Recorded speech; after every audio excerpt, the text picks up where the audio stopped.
आज के दौर में है दोस्त ये मंजर क्यों है, जख्म हर सर पे हर एक हाथ में पत्थर क्यों है। जब हकीकत है कि हर जर्रे में तू रहता है, फिर जमीन पे कहीं मंदिर तो कहीं मस्जिद क्यों है। आज 34,000 से ज्यादा केस वक्फ बोर्ड के ऊपर हुए हैं और 9,000 मुसलमानों ने खुद केस किए हैं। अब वो भेड़ चाल है, विपक्ष जैसा राहुल गांधी बोल रहा है वैसे चलना है, बस चलना है। औरतें ये बता रही हैं कि टारगेट करके हमारे घर जलाए गए हैं, बगल में हमारे मुस्लिम भाई के घर थे वो तो नहीं जले। और ममता बनर्जी क्या बयान दे रही है, बाहर से जो आ रहे हैं बांग्लादेश से वो ये कर रहे हैं। ओवैसी को देख लो, जितने भी मुस्लिम संगठन है सारे राज कर रहे हैं। ये अपने बच्चों को क्यों नहीं उतारते, अगर ये कॉलेजों में भेजते अपने बच्चों को तो आज ये भारत की कंडीशन ना होती है। सब मदरसों की कंडीशन है आज जो हो रही है देश के अंदर। नमस्कार, मेरा नाम शिवानी शर्मा है और आप देख रहे हैं भारत गान। वक्फ बोर्ड को लेकर ज़बरदस्त प्रदर्शन हो रहा है। कई राज्यों में देश भर में ये प्रदर्शन जारी है, जिसको लेकर बात सुप्रीम कोर्ट तक पहुंच गई है और लगभग 20 से ज़्यादा याचिकाएं दायर की गई हैं। और ये विरोध में याचिकाएं दायर है, इसके अलावा हक में भी लोगों ने याचिकाएं दायर की है। अब जो विरोधी है उनका कहना है कि ये जो बिल है ये असंवैधानिक है, क्योंकि उनका कहना है कि जिस तरह से वक्फ बोर्ड चलता आ रहा था उसी तरह से उसको रहने दिया जाना चाहिए था। ये हमारा मजहबी मामला है और जो संशोधन किए गए हैं ये कहीं ना कहीं वक्फ बोर्ड पर प्रहार है।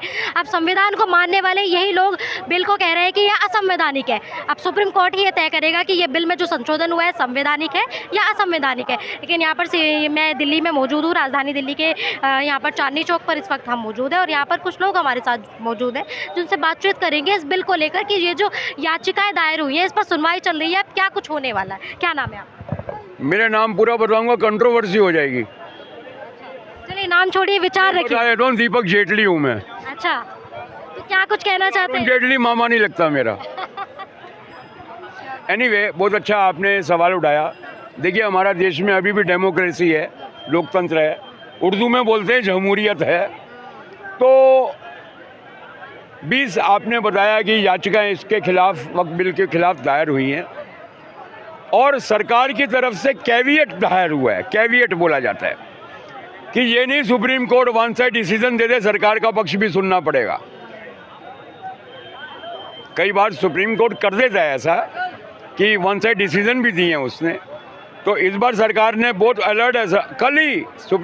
कल ही सरकार ने कैविएट दाखिल कर दी है कि हमारा पक्ष भी सुना जाएगा। तो सुप्रीम कोर्ट ने इस चीज़ का संज्ञान लिया है। मैं पहले भी कह चुका हूँ, आज दोबारा कह रहा हूँ, अगर बीजेपी गवर्नमेंट ने ऑर्डिनेंस पास किया होता, अध्यादेश पास किया होता वक्फ बिल संशोधन के लिए, तो मैं बीजेपी गवर्नमेंट की निंदा करता, बीजेपी गवर्नमेंट की मैं बुराई करता। ये जब बिल संसद में पेश हुआ तो विपक्ष ने कहा कि जेपीसी का गठन होना चाहिए। तो बीजेपी गवर्नमेंट ने बात मानी, जेपीसी का गठन हुआ, 31 मेंबर उसमें शामिल हुए। उसके बाद 97 लाख लोगों से चर्चाएं हुई हैं। 1 करोड़ से ज़्यादा लोगों ने इसमें अपने सुझाव रिटर्न में दिए हैं, जिसमें हिंदू भी थे और मुसलमान भी थे। उसके बाद 12 घंटे लोकसभा में चर्चा हुई, 19 घंटे राज्यसभा में चर्चा हुई, फिर इसमें लोकतांत्रिक तरीके से मतदान हुआ। मतदान होने के बाद ये बिल पास हुआ है। सेम जैसी 3 तलाक का बिल था, उसमें भी मतदान हुआ था और वो बिल पास हुआ था, कानून के उसमें शक्ल हुई। तो संवैधानिक रूप से ये बिल पास हुआ है। कोर्ट में चाहे असदुद्दीन ओवैसी हो, चाहे एमके स्टालिन हो या पूरा विपक्षी क्यों ना हो, मुझे अच्छी तरह पता है, मुझे आज भी हमारी अदालत पे भरोसा है, पार्टियों से ज़्यादा अदालत पे भरोसा है। सरकार ने एक बात कही है कि वक्फ बोर्ड का जो चेयरमैन है वो मुतवल्ली रहेगा, उसमें कोई चेंजेस नहीं होंगे, वो मुतवल्ली रहेगा। बट जो ज़मीन है और जो डॉक्यूमेंट है उसकी निगरानी एक डीएम कोई छोटी मोटी पोस्ट नहीं होती है, डिस्ट्रिक्ट मजिस्ट्रेट, वो डीएम लेवल का बंदा उसकी देखरेख करेगा। आफ्टर ऑल ये कोई धर्म का मसला नहीं है, ये एक प्रॉपर्टी का मसला है। देखिए, जिस तरह से विरोध में याचिकाएं दायर की गई है, उसी तरह से हित में भी याचिकाएं दायर की गई है। कुछ अनुसूचित जनजाति के संगठन हैं जिन्होंने हित में याचिकाएं दायर की है। उनका कहना है कि 1995 में इस बोर्ड को अनियंत्रित शक्तियां दे दी गई थी, जिसके कारण कई लोगों को इससे भारी नुकसान हुआ है और कई लोगों को 95 के अलावा 2013 में जब कांग्रेस गवर्नमेंट गई, उसके बाद इमीडिएटली 2013 में और उसमें संशोधन किया गया। 2013 में तो इतना तक कर दिया था कि वक्फ बोर्ड की जो पंचायत है उसी में सुनवाई होगी, लेकिन आज 34,000 से ज़्यादा केस वक्फ बोर्ड के ऊपर हुए हैं और 9,000 मुसलमानों ने खुद केस किए हैं। देखिए, एक 9 लाख एकड़ ज़मीन का मसला है, मैं सारे केस की बात ही भूल जाऊँ। वक्फ बोर्ड ने कितने मेडिकल कॉलेज मुसलमानों के लिए बनाए हैं, कितने ITI खोले हैं, कितने कॉलेजेस बनाए हैं, कितने हाई स्कूल बनाए हैं। एक पौधा होता है ना, वो भी पेड़ बनता है। मदरसे में बच्चा पढ़ेगा, ठीक है, वक्फ बोर्ड ने मदरसे बना दिए, मदरसे में के बाद भी बच्चे को एजुकेशन चाहिए। आप दीन की एजुकेशन दे दोगे, धर्म की एजुकेशन दे दोगे, लेकिन धर्म से पेट नहीं भरा जाता। हमारे हिंदू धर्म भी तो हैं। हम गुरुकुल नहीं है, पहले होते थे गुरुकुल, कॉलेजेस नहीं थे, गुरुकुल होते थे, आज कॉलेजेस हैं। ऐसे ही यूपी में मदरसों में भी कंप्यूटर दिए जा रहे हैं, सब कुछ दिए जा रहे हैं। तो मेरा यही मुद्दा है, हिंदुओं को या बीजेपी गवर्नमेंट को वक्फ बोर्ड की ज़मीन से कुछ लेना देना नहीं है, चाहते यही हैं। आज किसी को पता नहीं है, हमारे देश में पसमानदा मुसलमान कहा जाता है। पसमानदा मुसलमान जो सबसे गरीब मुसलमानों की श्रेणी में है, और उनकी परसेंटेज सुन के सारे हिल जाएंगे, 83%।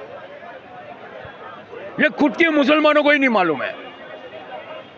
अब वो भेड़ चाल है, विपक्ष जैसा राहुल गांधी बोल रहा है वैसे चलना है, बस चलना है।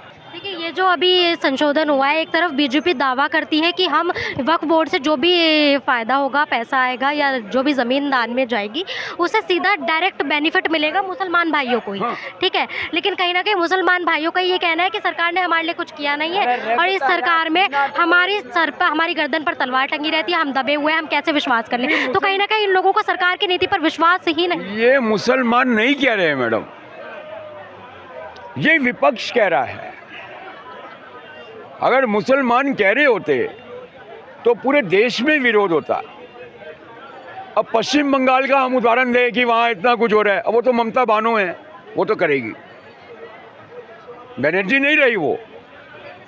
जब वो मुर्शिदाबाद में इतनी बड़ी घटना हो जाती है, 400 हिंदू पलायन कर जाते हैं, और मुर्शिदाबाद की डेमोग्राफी ऐसी है कि हिंदू वहाँ पे अल्पसंख्यक है, जैसे हमारे यूपी में कैराना और शामली था, है अभी भी, तो वैसे वहाँ भी है।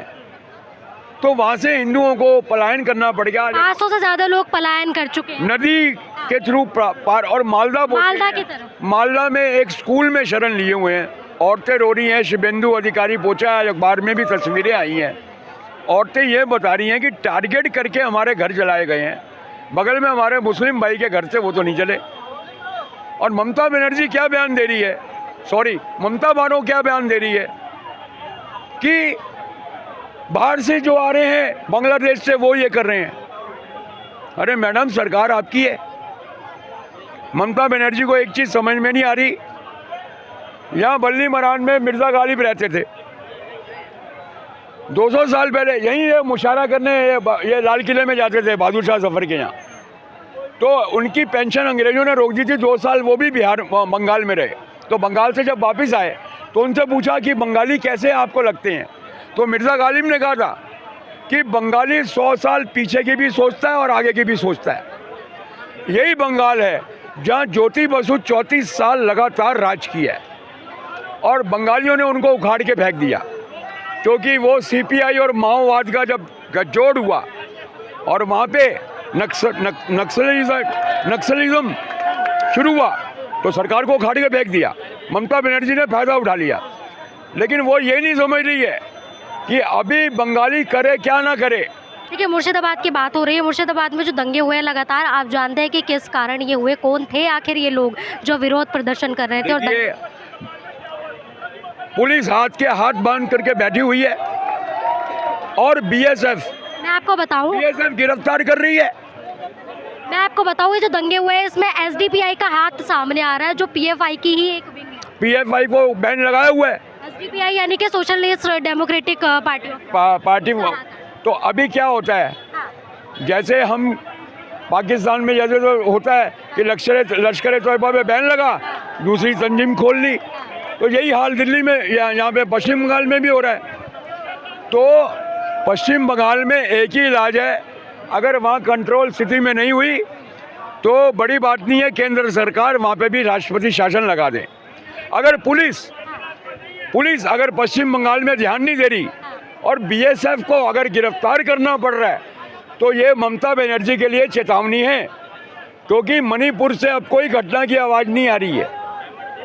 पीछे थोड़ा बहुत कुछ हुआ, उसके बाद कुछ नहीं हो रहा राष्ट्रपति शासन लगने के बाद, क्योंकि जब हमारी मिलिट्री है प्रोफेशनल, उसको राजनीति से कुछ लेना देना नहीं है, वो तो शूट एंड साइड वाला मामला है। तो पश्चिम बंगाल में ममता बनर्जी कुछ अलग ही सोच के बैठी हो, ममता बानो सॉरी। तो मैं उनसे यही कह रहा हूँ कि बंगालियों ने इतने सेंसिटिव हैं, जब 34 साल ज्योति बसु ने राज किया उसको ही नहीं परवाह की, तो ममता बनर्जी आपकी भी परवाह नहीं होगी। देखिए, लगातार जो दंगे हो रहे हैं इसमें लोगों के परिवारों ने बोलना शुरू कर दिया है। जैसे कि आप देख रहे हैं कि 500 से ज़्यादा लोग पलायन कर रहे हैं और कुछ लोगों की मौत की खबरें भी सामने आ रही है। तो आप जैसे मैंने आपको बताया कि एसडीपीआई का हाथ इसमें सामने आ रहा है, इसके बाद अब ये जो इसकी जो पुष्टि की है कि ये हाथ आ रहा है इनका सामने एसडीपीआई का, इसकी पुष्टि परिवारों ने की है। परिवार का एक शख्स है, एक युवक है जिसकी पुलिस की गोली से ही मौत हो गई। अब उसका परिवार बोलने पर सामने आया है, तो उसका परिवार का कहना है, अजित अहमद नाम का ये शख्स था जिसकी मृत्यु हुई पुलिस की गोली से, उसका परिवार सामने आकर कहता है कि कुछ दिनों पहले ही ये लोग आते हैं एसडीपीआई के और ये हमारे बेटे को बरगलाकर आंदोलन के नाम पर ले गए और दंगों में शामिल किया और इस कारण उनकी मौत हो गई। तो ये लोग दंगे करा रहे हैं। देखिए, बात ये है कि आपके पास कोई संगठन है और वो दंगे करेगा तो ये चीज़ अब छुपने वाली नहीं है। आज हम 20 साल पहले वाले दौर में नहीं है कि कोई 20-30 साल पहले कोई घटना होती थी तो अखबार में भी, प्रिंट मीडिया में 2 दिन बाद आती थी। आज सोशल मीडिया इतना ज़्यादा एक्टिव है, देश में कोई भी घटना हो विदिन 5 मिनट में पूरे देश में फैल जाती है। तो ममता बनर्जी क्या समझ के बैठी है कि एसडीपीआई के ऊपर वो हाथ रख लेगी, उनकी रहनुमा बन जाएगी? उल्टा ममता बनर्जी के पैर कट जाएंगे। हम उनको यही दे रहे हैं कि वो ममता बनर्जी से ममता बानो मत बने। ममता बानो बन रही हैं तो पश्चिम बंगाल में भी मणिपुर की तरह राष्ट्रपति ममता बनर्जी का तो साफ साफ कहना है कि केंद्र ने ये फैसला लिया है, केंद्र इसका जवाब दे, केंद्र ने ये संशोधन किया है। केंद्र का जवाब ये है राष्ट्रपति शासन, क्या कुछ प्रेसिडेंट रूल। देखो, मैं कहना चाहूँगा, ममता बनर्जी के पुलिस जितने भी बड़े बड़े बैठे कमिश्नर बैठे हैं, ये सब क्या कर रहे हैं? हिंदुओं को मरवाने पर तुले पड़े हैं। क्या कमज़ोर समझ रखा है हिंदुओं को? कमज़ोर समझ रखा है बिल्कुल। आप इतिहास उठा कर देख लो, 2 अरब साल पुराना है हमारा इतिहास जो है। अब भी विदेश में आप तुर्की में चले जाओ, राजपूत शेरों के, नागवंशियों के मंदिर मिलेंगे आपको। एक तरीके से इनका ये है, जिहाद करो, मारो ताबड़तोड़, जितने भी राज्य में मार सको, भगा भगा का मारो, दौड़ा का मारो। बेल्ट निफल है, विफल है ममता बनर्जी की। राष्ट्रपति शासन लग जाना चाहिए था जिस दिन घटना घटी थी वहाँ पे। पश्चिम बंगाल के मुख्यमंत्री का कहना है कि 33% मुस्लिम है राज्य में, तो मैं धर्म के नाम पर नहीं बंटने दूंगी। अरे चाहे तुम्हारे 50 करोड़ हो, 100 करोड़ हो, हमें उससे मतलब नहीं है। सिक्योरिटी चाहिए प्रत्येक हिंदुओं को, और आप भी अपनी सिक्योरिटी हटा दो ना ममता बनर्जी, हटा लो ना। आज 500 से ज़्यादा लोग पलायन करने पर मजबूर हैं और पलायन कर चुके हैं। वे टोपी वाले ही बता देंगे उसको, 2 मिनट में कर देंगे उसको ख़त्म। ये जितने भी चंद्रशेखर आजाद है, जितने भी बैठे हैं विपक्ष वाले, अखिलेश खान बैठे हैं, अखिलेशुद्दीन खान बैठे हुए हैं, ये अपनी सिक्योरिटी हटा दे, एक बार इन्हें पता चल जाएगा। संविधान में ये भी लिखा था, अगर कोई सांसद या कोई एमएलए या कोई सीएम किसी हिंदू को या किसी को भी मरवाता है इनलीगल, तो उसका सांसद पद खत्म कर देना चाहिए, उसकी सिक्योरिटी हटा देनी चाहिए। वो सब 160 बार संशोधन किया है, कांग्रेस का बीज है वो संविधान के अंदर। आज ये संविधान के साथ छेड़खानी नहीं करना चाहते हैं। हम कहना चाहते हैं भारत के पीएम से, दामोदास नरेंद्र मोदी जी से, कि जांच करें इनका नेक्सस कहाँ तक फैला हुआ है। इनका नेक्सस, आप अभी मैं यूट्यूब पे देख रहा था, इनका नेक्सस फैला हुआ है बंगाल से, पाकिस्तान से कनेक्टिविटी है इनकी। इनका ये केवल इसको पाकिस्तान बनाया जाए, यहाँ पर शरिया कानून लाया जाए, और यहाँ पे संविधान जो है, संविधान का नहीं है वो ऐसा कानून लाना चाहते हैं कि कुरान वाला कानून। और जो कुरान है ना, आप देख लो, वो सऊदी अरब का संविधान है। देखिए, अब जो ये मामला है सुप्रीम कोर्ट तक पहुंच गया और याचिकाएं दायर की गई है, उस पर सुनवाई चल रही है, तो क्या कुछ कहना चाहेंगे? 20 से ज़्यादा याचिकाएं विरोध में दायर की गई। देखो, मैं बताऊंगा आपको, वे विरोध वाले सब ये दिखाना चाहते हैं कि मोदी हटाओ, शरिया कानून लाओ पूरे राज्य में। उन जिसने याचिका डाली है ना, उनकी जांच करे सीबीआई। मैं यूँ कहूँ, उनके पास इतनी अरबों खरबों में संपत्ति मिलेगी जिसकी कोई था नहीं है। रिमांड पे लेना उनको। सुप्रीम कोर्ट इतनी अथॉरिटी रखता है, इतनी पावर रखता है कि वो प्रधानमंत्री की भी जांच कर सकता है। देखिए, जिस तरह से विरोध में याचिकाएं दायर की गई है, उसी तरह से हित में भी याचिकाएं दायर हुई हैं। अनुसूचित जनजाति के संगठन है जिन्होंने हित में याचिकाएं दायर की है। उनका कहना है कि वक्फ बोर्ड को अनियंत्रित शक्तियां दे दी गई थी, जिसका गलत इस्तेमाल हुआ है। तो वो हित में चाह रहे हैं कि ये जो बिल है, ये देश हित में और जनता के हित में है। कहीं देखो, हित में तो है, हित में तो बिल है सबके। एक बात बताओ, मैं भी अगर बोर्ड बना के बैठ जाता हूँ और मैं ये कहता हूँ कि ना तो मैं संविधान को मानता हूँ, ना मैं सुप्रीम कोर्ट को मानता हूँ, जिस ज़मीन पे मैं अपना हाथ रख दूंगा वो ज़मीन सब मेरी हो जाएगी। समझ रहे हो? आप समझो, सनातनियों ने कभी किया ऐसा? नहीं किया ना। हमारे 18 चक्रवर्ती सम्राट हुए जिन्होंने पूरे वर्ल्ड पर राज किया है। 18 चक्रवर्ती सम्राट के बाद किसी को सम्राट मानना ही नहीं गया है। अशोक जो सम्राट है, उन्होंने समरकंद जीत नहीं पाए थे, कलिंग नहीं जीत पाए थे। कहाँ गया हमारे राजाओं का इतिहास? नालंदा विश्वविद्यालय इस वजह से जलाया गया था कि हिंदू, मुस्लिम, अनुसूचित जाति ये सब भिड़े रहेंगे आपस में। मुगलों ने केवल एक प्रथा फैलाई थी यहाँ पे। आप पढ़ना इतिहास में, मैंने तो इतिहास पढ़ा है। कुर्तियाँ मतलब कि हिंदुओं को हिंदुओं से ही भिड़ाओ, पसमानदा मुसलमान को पसमानदा से, शिया सुन्नी से भिड़वाओ और राज करो। बड़े बड़े लीडर कर रहे हैं राज। ओवैसी को देख लो, जितने भी मुस्लिम संगठन है सारे राज कर रहे हैं। ये अपने बच्चों को क्यों नहीं उतारते? हिंसा में देखो, मरने के लिए जनता तैयार है, ठीक है, लेकिन जो पढ़ा लिखा है वो ये नहीं करेगा। भारत में अब भी मैं 50% ऐसे मुस्लिम मानता हूँ जो केवल बिजनेस करते हैं, रोजगार करते हैं, अपने बच्चों को पढ़ा लिखा रहे हैं, शिक्षित कर रहे हैं, जिहाद पढ़ने में नहीं उतार रहे हैं, विकास कर रहे हैं, बाहर भी जा रहे हैं उनके बच्चे पढ़ने के लिए। समझ रहे हो? अगर ये पढ़े लिखे होते, अगर ये कॉलेजों में भेजते अपने बच्चों को, तो आज ये भारत की कंडीशन ना होती। ये सब मदरसों की कंडीशन है आज जो हो रही है देश के अंदर। अभी जो याचिकाएं दायर हुई है, क्या लगता है कि बिल ये वापस ले लिया जाएगा, संशोधन, या फिर?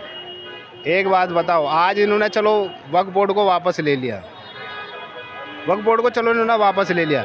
शिवाजी का किला छोड़ के, केवल शिवाजी का किला छोड़ के, फिर तो ये कहेंगे शिवाजी के किले में रहो सारे हिंदू।